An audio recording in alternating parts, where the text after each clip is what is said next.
Having me. And in that spirit, Tommy, would you like to come up and give a little present to the congressman? All right. Tommy's good at this. Well, thank you, sir. Actually, this is a mug that we traditionally give to our luncheon speakers and newsmakers. That our luncheon series, for the record, started with President-elect Franklin Delano Roosevelt in 1931. So thank you for being here, sir. Appreciate it. No, thank you. Thanks, Tom. Appreciate it. Thanks again, everybody. Thank you so much. Thanks, sir. And we are adjourned.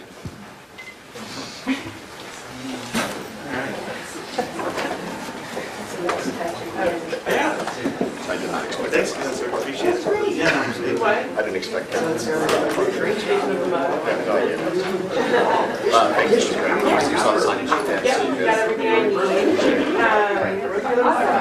having us. Nice to meet you. It was like a birthday party. Yeah. Thanks for having us. Great. Yeah. Hey, how are you? Good. I have to run out, but thanks for coming. Yeah. Just let me know if you need anything. I saw your Florida story. Yeah. I saw that. Good. So just all my. Oh, I missed it. Honestly. Okay. Our Road to the White House coverage continues today and tomorrow as the Republicans determine the rules for next week's convention in Cleveland. Live coverage on C-SPAN, the C-SPAN radio app, and cspan.org. In a speech described as powerful and deeply personal by Politico's Lewis Nelson, Republican Senator Tim Scott talked about police relations with African Americans on the Senate floor yesterday. He recounts times he felt he was targeted by police, even as a U.S. Senator.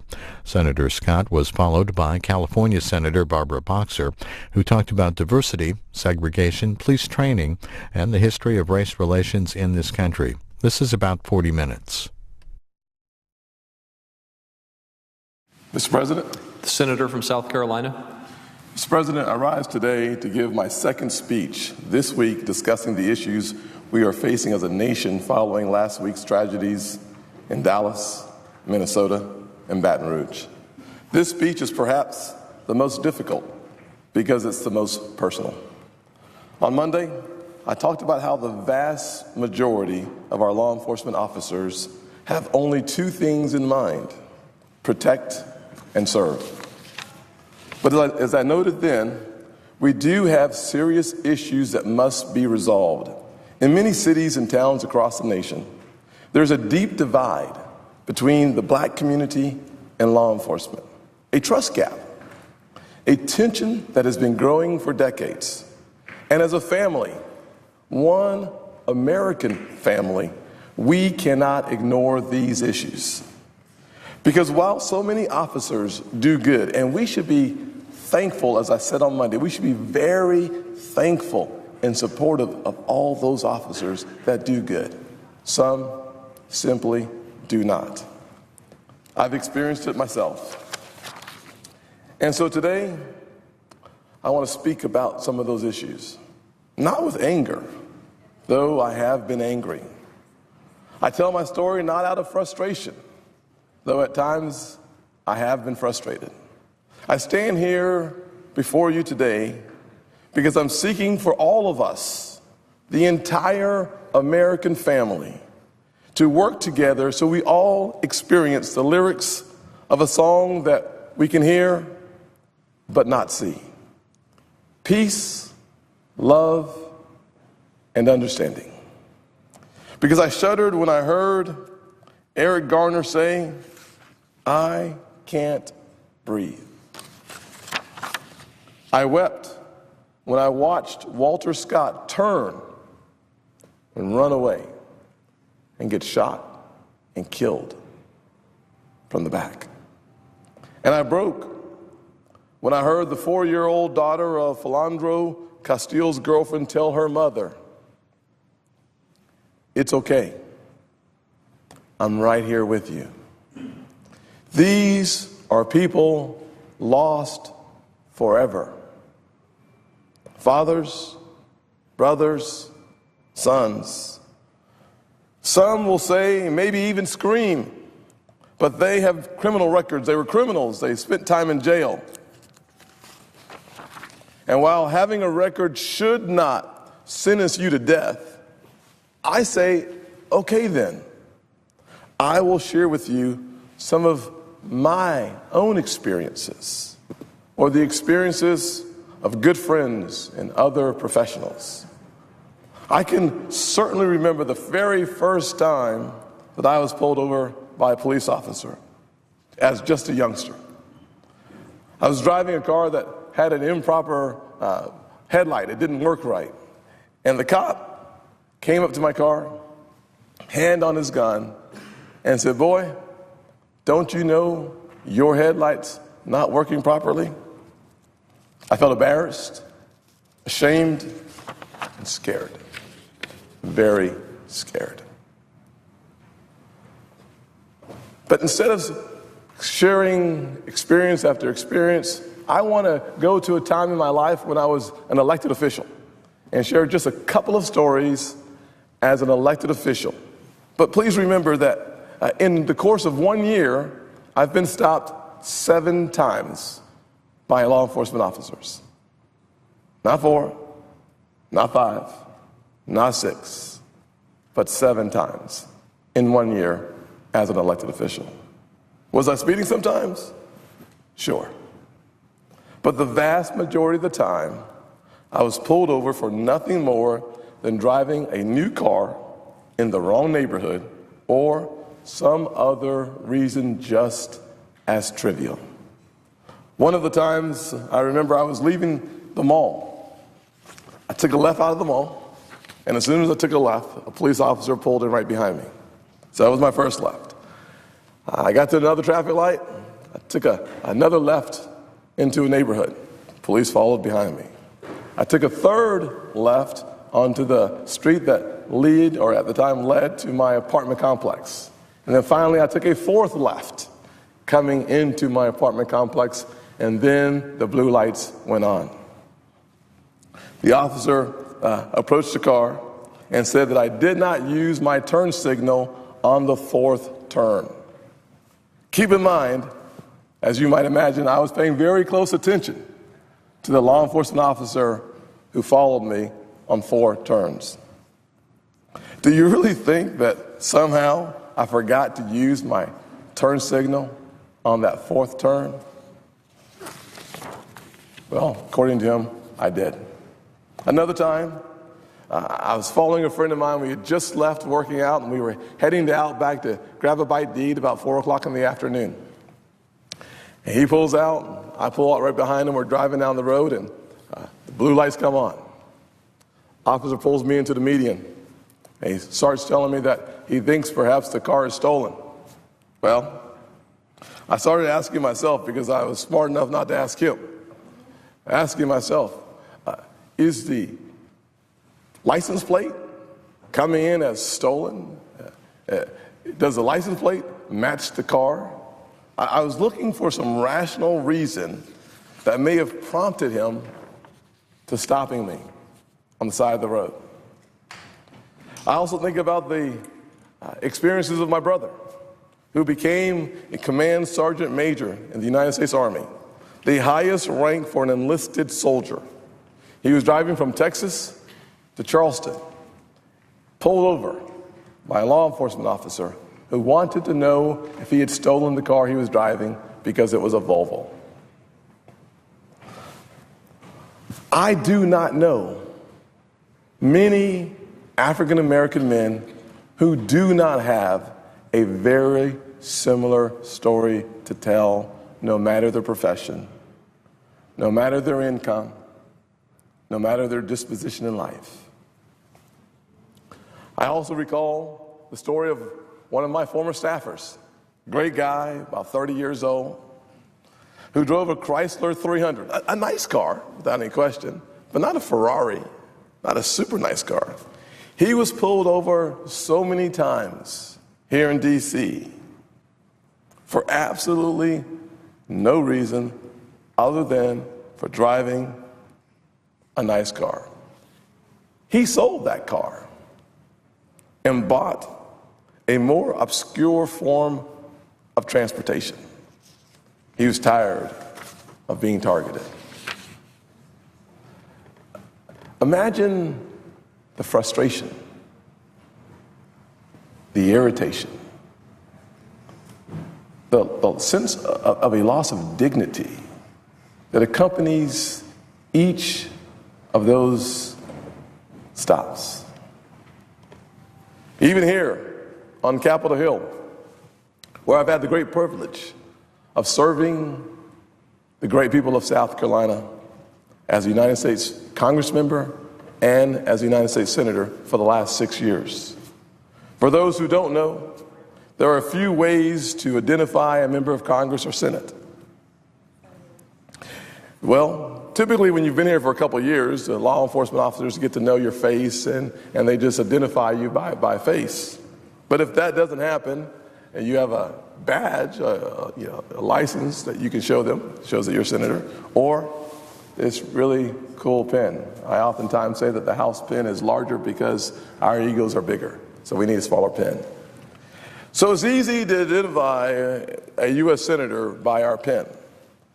I recall walking into an office building just last year after being here for 5 years on the Capitol. And the officer looked at me with a little attitude and said, "The pen, I know. You, I don't. Show me your ID." I'll tell you, I was thinking to myself, either he thinks I'm committing a crime impersonating a member of Congress, or what? Well, I'll tell you that later that evening, I received a phone call from his supervisor apologizing for the behavior. Mr. President, that is at least the third phone call that I've received from a supervisor or the chief of police since I've been in the Senate. So while I thank God I have not endured bodily harm, I have, however, felt the pressure applied by the scales of justice when they are slanted. I have felt the anger, the frustration, the sadness, and the humiliation that comes with feeling like you're being targeted for nothing more than being just yourself. As that former staffer I mentioned earlier told me yesterday, there is absolutely nothing more frustrating, more damaging to your soul than when you know you're following the rules and being treated like you are not. But make no mistake, no matter this turmoil, these issues should not lead anyone to any conclusion other than to abide by the laws. I think Reverend Dr. Martin Luther King Jr. said it so well.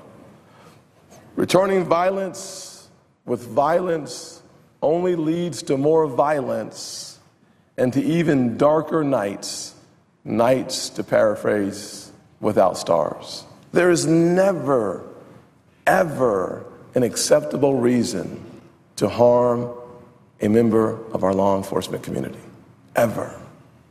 I don't want anyone to misinterpret the words that I am saying. Because even in the times of great darkness, there is light. As I shared Monday, there are hundreds, thousands of stories of officers who go beyond the call of duty. Ms. Taylor, as I spoke about on Monday night at the Dallas incident, was covered completely by at least 3 officers who were willing to lose their life to save hers. We have a real opportunity to be grateful and thankful for men and women in uniform. I shared another story on Monday night as well. And while the one I want to tell you today does not involve a tragic loss of life, it does show support that meant a lot to me at the time it occurred. Prior to serving in the United States Senate, I was an elected official on the county level, on the state level, and a member of the United States Congress. I believe it is my responsibility to hang out, to be with my constituents as often as possible, and to hear their concerns. So at some point during my time as a public servant, I traveled to an event that I was invited to, along with 2 staffers and 2 law enforcement officers. All 4 were white, and me. When we arrived at the event, the organizers seemed to have a particular issue with me coming into the event. He allowed my 2 staffers to go into the event, seemed to be allowing the 2 officers to go into the event, who both said they weren't going in if I wasn't going in. And so in order to avoid a real tense situation, I opted to leave because there's just no way of winning that kind of debate ever. But I was so proud and thankful for those 2 law enforcement officers who were enraged by this treatment. It was such a moment that I will never forget in a situation that I would love to forget. Now, this situation that happens all across the country, this is a situation that happens all across the country, whether we want to recognize it or not.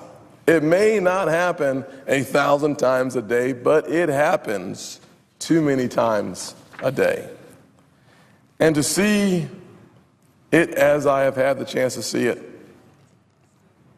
helps me understand why this issue has wounds that have not healed in a generation. It helps me to appreciate and understand and hopefully communicate why it's time for this American family to have a serious conversation about where we are, where we're going, and how to get there. We must find a way to fill these cracks in the very foundation of our country. Tomorrow, I will return with my final speech in this 3-part series on solutions and how to get to where we need to go by talking about the policies that get us there and people solutions. Because I, like you, Mr. President, I don't believe that all answers are in government. I don't think all the solutions that we need starts in government. But we need people doing things that only individuals can do. Today, however, I simply ask you this. Recognize that just because you do not feel the pain, the anguish of another, does not mean it does not exist. To ignore their struggles, our struggles, does not make them disappear. It simply leaves you blind and the American family very vulnerable. Some search so hard to explain away injustice that they are slowly wiping away who we are as a nation. But we must come together to fulfill what we all know is possible here in America: peace, love, and understanding. Fairness. Thank you, Mr. President. Senator from California. Before Senator Scott leaves the floor, may I say to my colleague how much I appreciate his frank discussion today. We are so blessed to have you and Cory Booker here. We don't have enough diversity here. Let me just be clear. And as much as all of us want to walk in each other's shoes, you know, because each of us has different experiences in our lives, it really matters who's in the room, who's at the microphone, who's sharing the truth. And you have shared a truth with us today. And I want to say Senator Booker shared similar stories with us in our caucus. And it is life-changing for us. And I so appreciate everything you've said. And it makes us better to have you and Cory Booker here. And having said that, I came to the floor to discuss a very similar topic: the status of race relations in America today. because I don't think you and Cory Booker should be the ones that have to carry this forward. Because, Mr. President, when I was a little girl, I was 10, I came face to face with ugly, vile, and stupid and dangerous discrimination. I cheered on Jackie Robinson with all my girl power to counteract what my dad said was hatred aimed at Jackie because of the color of his skin. And how blessed was I when I worked hard with a Republican colleague to make sure Jackie Robinson got the Congressional Medal of Honor. And then when I was with my mother in Florida, the same age, 10 years old, 1950, I saw African Americans forced to sit in the back of the bus. I got up to offer my seat to an elderly woman. She must have been 55 at the time I was 10. She looked old to me. I stood up. She refused me. She said no. No. And I was hurt. And I said to my mother, what is happening here? Why won't the woman take my seat? And my mother said, segregation. Well, growing up in Brooklyn, this made no sense to me. My mother could have let it go. Instead, she told me to follow her to the back of the bus. Not that anyone noticed, but we knew exactly what we were doing. And I felt part of her team, part of the team against this craziness, where people had to go to the back of the bus simply because of the color of their skin. The civil rights movement has made enormous progress in our laws. But the trouble remains in our hearts. There's too much hatred in our communities. But let's be clear. Whether you are a police officer, regardless of the color of your skin, kissing his or her family goodbye in the morning, or the parents of a young African-American teenager, no one, Mr. President, ever should have to fear that they will not see their loved ones at night. And yet that is a truth in America, a truth that has been witnessed by a couple of our senators. No one should have to fear that they wouldn't see their loved ones at night because of this type of hatred. Now is not the time to paint whole groups of people with a broad brush, because when you do that, that's the exact definition of prejudice. You can't broad brush a whole community because of the color of their skin or their religion or who they love. And you can't broad brush all the police in the police departments. What we need is a de-escalation of suspicion and an escalation of trust. A de-escalation of suspicion and an escalation of trust. It is long past time that we stood together, united. It is long past time that we look inside our own hearts, look inside our own souls, and banish the hatred. We must instead embrace each other as God's creation, because we, each of us, are God's creation. Dr. Martin Luther King wrote, quote, "Men often hate each other because they fear each other. They fear each other because they don't know each other. They don't know each other because they cannot communicate. They cannot communicate because they are separated." That's what Martin Luther King said. A man who taught us love, a man who taught us compassion, a man who taught us nonviolence, a man who taught us to listen to each other, a man who taught us to walk in each other's shoes. So we need that conversation. And we started by breaking down the barriers that separate us, bridging the gap between communities and law enforcement, and establishing trust. Healing will begin in the streets, and it should. Policing should be for the community, by the community, and with the community. Excuse me.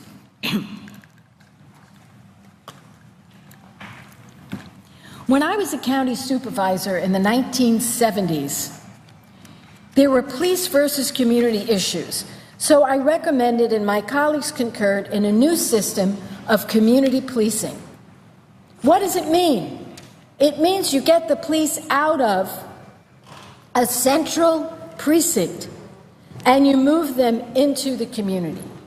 Relationships developed. It seems so right. It worked so well that I was shocked when I got out of local government when I realized not enough communities were following that same community policing method.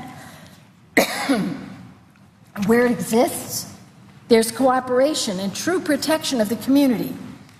And it is an obvious step that should be implemented widely. Well, what can we do? We can't force people to love. We can suggest it. We can't force people to be tolerant. We can suggest it.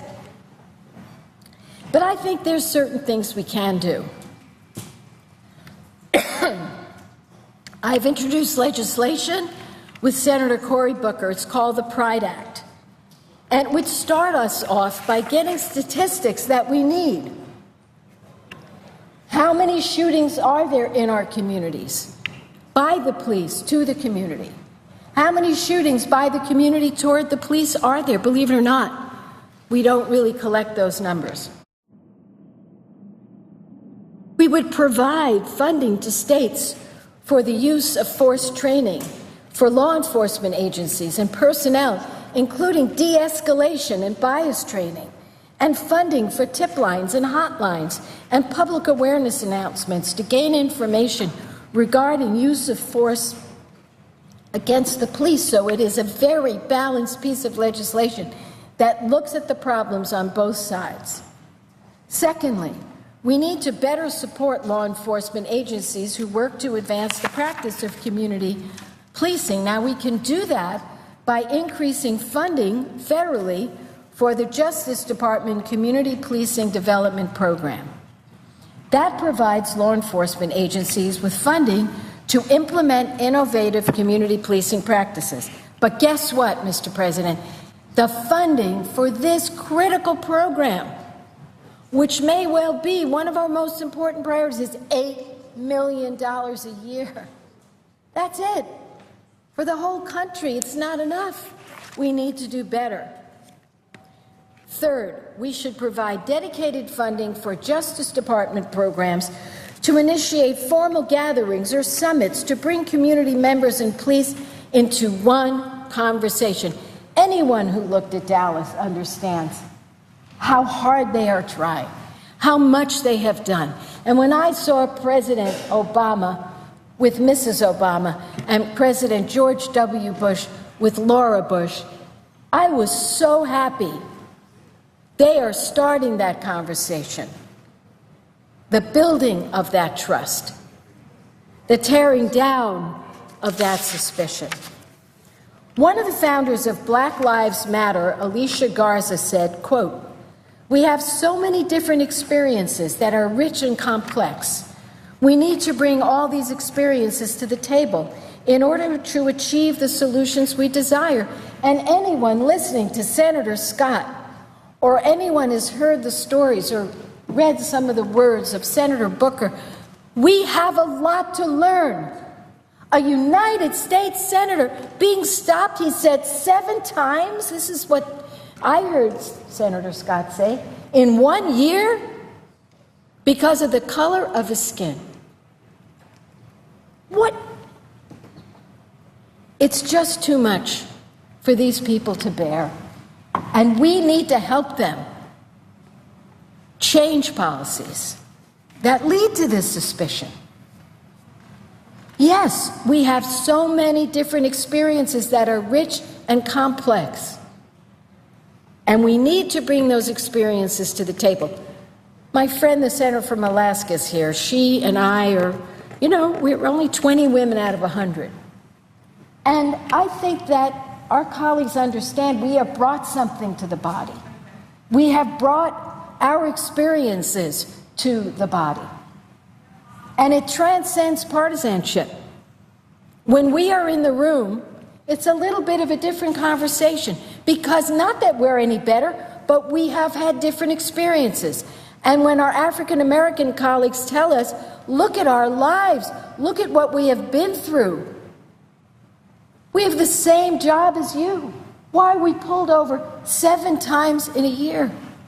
Why have we been scared? Is something wrong? And we can't turn our back on it, and we can't leave it up to just those 2 colleagues to lead us. We need to help them and work together and have this conversation that Alicia Garza says we should have. 4, we must formally recognize and encourage police departments who epitomize what it means to be a keeper of the peace. A keeper of the peace. That's what they want to be. Those officers who attend community meetings after work, who spend their Saturdays playing basketball with the neighborhood kids, who attend church services so they can connect with the congregants, who take lower-income children shopping for toys and gifts at Christmas, who stop to check in on residents just because they care. That is happening all over the country. That's why we can't paint people with a broad brush. It's wrong. In my state, in the community of Vallejo in the Bay Area, San Francisco Bay Area, you should see what some of these officers do. They had a growing divide between the community and the police. And the police department knew something had to change. So they invited the public to participate in those changes. They held open-door community meetings. They created a citizen advisory board to ensure residents' voices were heard. They invited residents to experience their training simulator and give them a new perspective on what police experience. See it through our eyes, they said, and we'll see it through your eyes. And let's de-escalate the tension and escalate the trust. They put a high importance on hiring officers who had a connection to Vallejo and wanted to serve the public. They even started a late-night youth program at the local high school. They started change from within that community. So I think we should have a community policing innovation fund at the Justice Department, which would reward law enforcement agencies and localities who are doing the right thing. And last, I want to bring up that issue where everyone goes into their corners. And I beg colleagues not to go into your corner. We have to address gun violence. Now, we know we can't prevent every tragedy, but we can do some smart things while protecting the Second Amendment. We don't need military weapons on the streets. They are weapons of war. The family of the gentleman who developed these weapons said to his family, I didn't develop them for people on the street. I developed them for the military and law enforcement. We can't have the people who are protecting us outgunned. We don't need those weapons on the streets. There's only one purpose: kill as many people as you can, as fast as you can, without reloading. Don't tell me hunters need this. That is a bunch of baloney. The people who want to keep these weapons on the street are the ones who sell them. Let's be clear. And the vast majority of people support this. We can expand background checks. How about 90% of the people support that? Even majority of NRA members, so we can keep guns out of the hands of criminals and the mentally ill. We should prohibit the sale or possession of high-capacity magazines and end the ban preventing the Centers for Disease Control from researching gun violence. Have you talked to doctors who work in big city hospitals? I have. They say we're prepared to go to any war zone. That's the kind of wounds they see. They tremble at what they see. They mourn about what they see. Somebody goes out to a nightclub, they hide in the bathroom, they call their mother, and they never see their family again. My state of California has created a new research center on gun violence to understand the impact of firearm fatalities and injuries, and hopefully reduce them in the future. It should happen at the federal level. 30,000 of our people killed a year by gun violence. We lost 55,000 to 60,000 in the Vietnam War over a 10-year period, and it tore the country apart. This is, over 10 years, 300,000 of our people. So I'm going to close with this. There will always be bad people. I've lived long enough to know that. There will always be bad people. There will always be lost people. There will always be mean people. But we cannot and must not allow them to poison this nation wherever they are. Good people, and that's most of America, must join hands across every line that divides us: race, religion, color, creed, and yes, politics. We must call out the racists, the prejudiced, and the haters, whoever they are, wherever they are, even if they're in elected office. We have to support those who believe in community, who believe in community policing, and not support those who refuse to admit that there's a problem with profiling. Just read what Senator Scott said about his life, about his fears, about what happened to him. Ask Cory Booker, a Rhodes Scholar, what it's like. We have to support those activists who bring us together and support steps to improve our institution, and reject those who inflame fears on any side in which they are found. We must speak out and support those who believe this is the United States of America, not the divided states of America, and we will not allow this nation to be divided by race, color, creed, religion, who you love. I know America, and I believe we will overcome. I want to quote John Lewis as I close. He was beaten, bloodied, and jailed, fighting for civil rights, and he tells this story, and I quote, "I saw those signs that said white men, colored men, white women, colored women, white waiting, colored waiting. I would come home and ask my mother, my father, my grandparents and great-grandparents, why? They would say, that's the way it is. Don't get in the way. Don't get in trouble." And he goes on. In 1957, he writes, "I met Rosa Parks at the age of 17. In 1958, at the age of 18, John Lewis writes, I met Martin Luther King Jr. And these two individuals inspired me," he writes, "to get in the way, to get in trouble." So, he writes, "I encourage you to find a way to get in the way. You must find a way to get in trouble.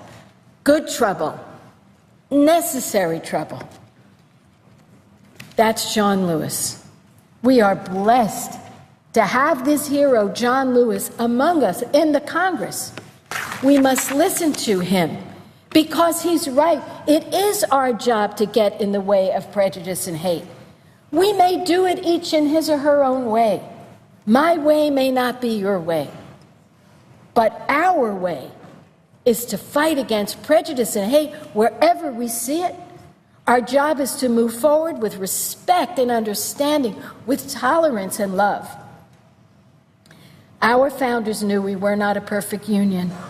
They told us we had to make a more perfect union. That's our job. I know we can do it. And, Mr. President, we must do it. And I yield the floor. President Obama brought police, political leaders, and civil rights activists to the White House Wednesday, writes Gregory Corti of USA Today. The president spoke to attendees and members of the media at the end of the 4.5-hour meeting. In order for us to find constructive steps that we could take that law enforcement and communities could get behind, in order to make sure that we're keeping our streets safe and we are protecting and supporting police officers who are doing a very difficult job, and we can make sure that our communities are being treated fairly, and that people have confidence that the law applies to everybody equally. Thanks to Lori Robinson and Charles Ramsey and the members of that task force, we came up with a set of recommendations. And the good news is that over the last several months since the report was issued, we have seen a lot of law enforcement officers, a lot of chiefs, a lot of departments begin to examine these recommendations and figure out how they can implement. We've seen real progress with respect to data gathering. We've seen real progress with respect to training. We've seen progress with respect to transparency and outreach to communities. The bad news is, as we saw so painfully this week, that this is a really hard job. We're not there yet. We're not even close to being there yet, where we want to be. We're not at a point yet where communities of color feel confident that their police departments are serving them with dignity and respect and equality, and we're not at the point yet where police departments feel adequately supported at all levels. So what we've done here is to build off the task force report and find out what's working, what's not, and what more do we have to do in order to bring the country and communities around the country together and make more progress on this front. And I'll just characterize a couple of things that have been identified. And I want to emphasize that there's still a diversity of views around this table. That was by design. We have police chiefs and representatives rank and file law enforcement. We've got people who have been protesting just this week. And we have sociologists, civil rights attorneys, governors, state legislatures. So, as you might expect, not everybody agrees on everything. But here are the buckets of issues that everybody identified as worthy of more work, more study, and ultimately more action. Number one, we're going to have to do more work together in thinking about how we can build confidence that after police officers have used force, and particularly deadly force, that there is confidence in how the investigation takes place and that justice is done. Now that's a complicated piece of work, but it's going to involve engaging with police departments and state's attorneys, as well as communities themselves, and potentially shaping a set of best practices that ensure when something happens that people feel like it's being investigated effectively and fairly, both for the police officer but also for the families of those who've been affected. And so one of our charges, I think, is to try to find effective ways to do that. Second is continuing work on working with police departments around training, which we emphasized in the initial task force, but also hiring, recruitment, and one of the themes that came from a number of people is how do we support police officers not just in terms of eliminating bias, but also dealing with the stress and strains of the job so that they have the capacity to interact with communities and de-escalate more effectively. And are there ways for us to resource that? So that was bucket number 2. Third is data. Although we put forward a data initiative that is beginning to gather information about what's happening in police departments so that they can do a better job managing their force and ensure that what they're doing is effective, and so that communities can feel confident that they know what's happening with police forces. Generally speaking, police departments, sheriff's departments, law enforcement offices around the country either don't have good data collection or it's just in a form that people can't use. Now, I don't necessarily fault all the departments on that, because I know here in the federal government, with all the resources we have, it has been really hard to just get our data systems and IT and all that set up. Some of you may remember we had a little problem with my healthcare initiative when it came to data and computers and so forth. So imagine if you've got a small county, small budget, they've got old computers, they don't know how to work systems.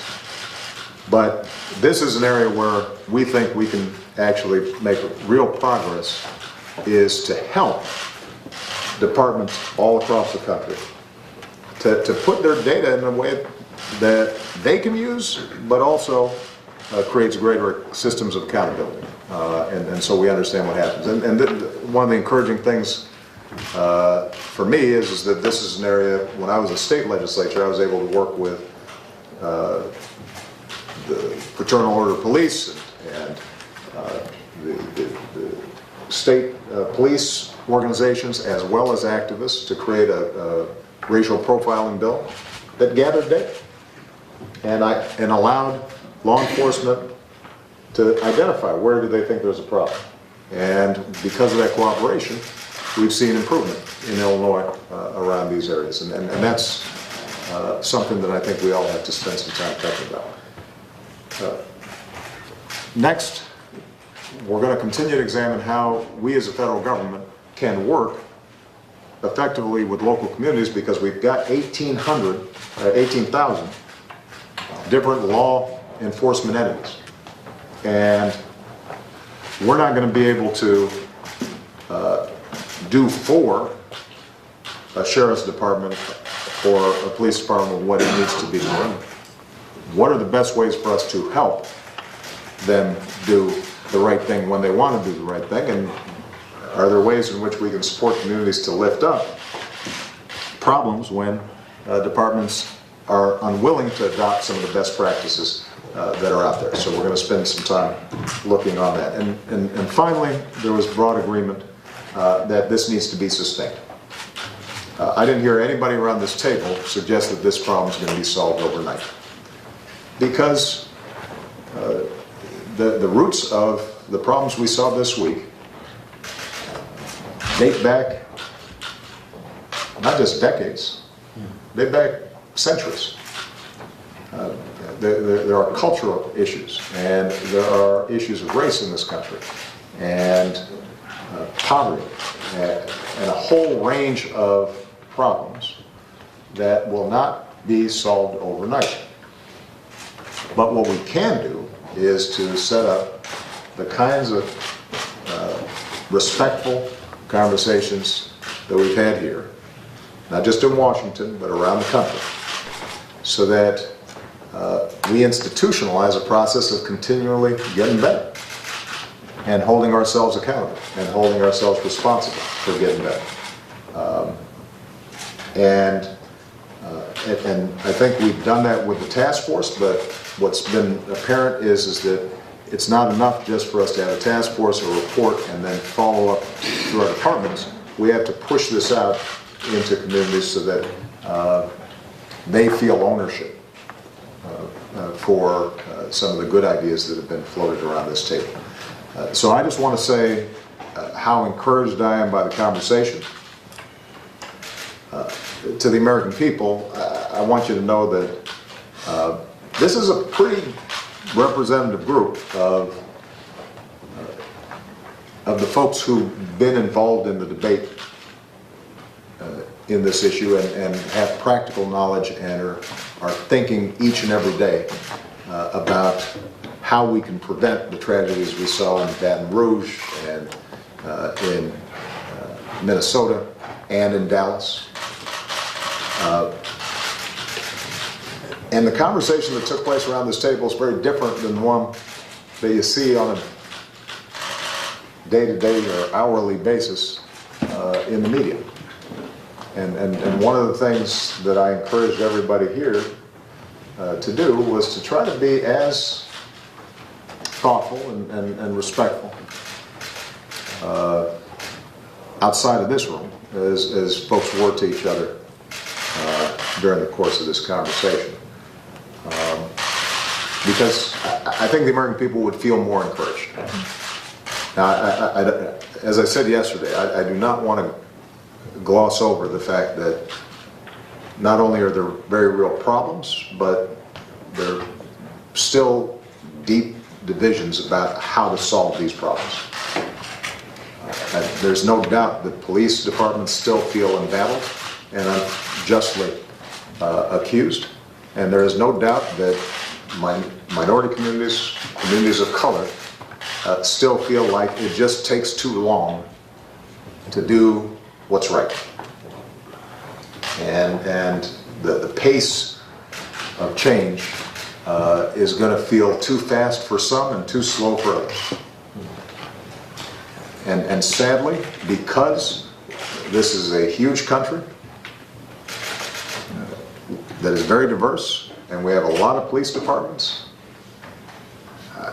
I think it is fair to say that we will see more tension in police, between police and communities this month, next year, for quite some time. The one thing I think we all have to do, though, is not paper over those differences or paper over those problems, but we do have to try to constructively solve them and not simply win talking point arguments, and not just give voice to what we're feeling at the moment. We have to, as a country, sit down and just grind it out, solve these problems. And I think if we have that kind of sustained commitment, I'm confident we can do so. All right? So thank you all for participating. It was a terrific conversation. And they've all promised to take Michelle's call if she's wondering why I was late today. All right? Thank you, Paul. Thank you, guys. Thank you, guys. If I start taking questions, I think it's fair to say that I'm going to not get out of here. And we're already way late. Thank you, guys. Appreciate it.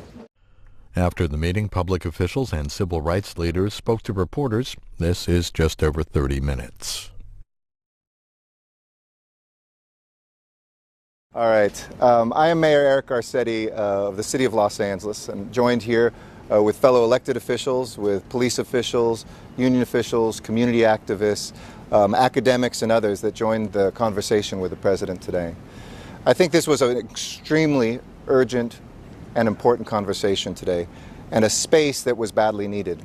At a time in our country when we're talking past each other, the President's convening allowed us to hear one another, not to agree on everything, but to find a place where we could make sure our voices were heard, and most importantly, where some sort of common humanity was reestablished between us all.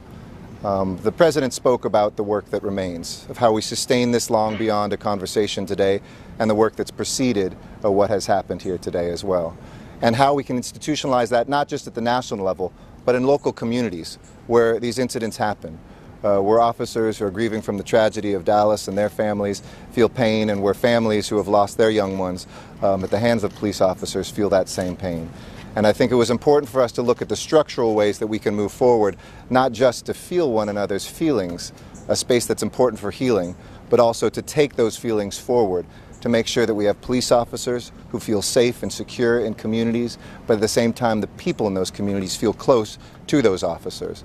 So we talked a lot about best practices, whether it's in collecting data, programs in training and recruitment, finding the right people to make sure that they are keeping our communities safe, and also hearing and protecting the rights of protesters to be able to be a part of this democracy and take their voices to be heard in a way that doesn't escalate and make the problems even worse by the reaction that we have.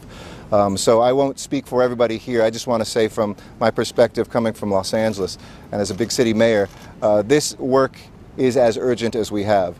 And I held out Los Angeles as a place that has gotten better, but is certainly not perfect, that went through the pain maybe years or even decades earlier, where we saw tragedies on video long before we had them on smartphones.